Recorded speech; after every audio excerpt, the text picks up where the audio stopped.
En cliquant sur SolidWorks, fichier, créer un assemblage à partir d'une pièce, à partir de la pièce, je valide.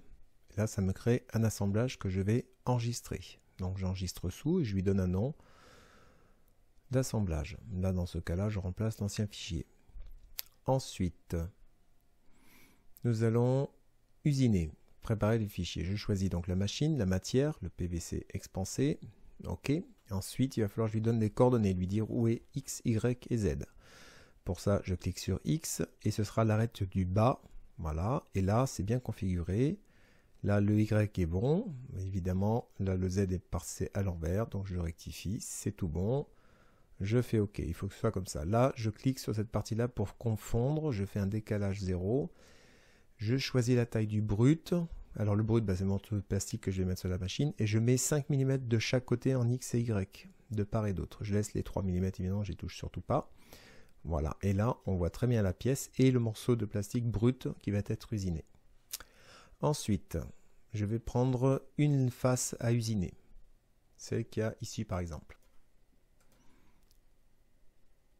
Vous voyez, on a fait tout le tour qui est mis en bleu.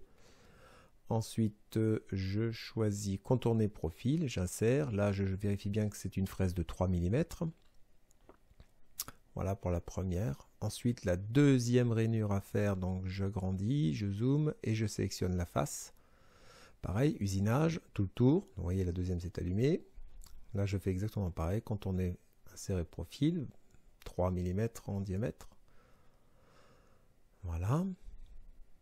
Ensuite, je clique sur Efficient Collège à cet endroit-là. Et en bas, j'ai des entités d'usinage.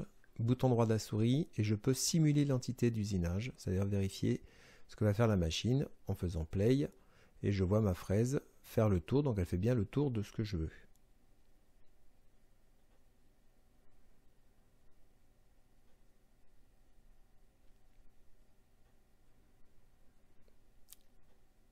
Voilà, je vérifie pour le deuxième profil. Le deuxième, exactement pareil.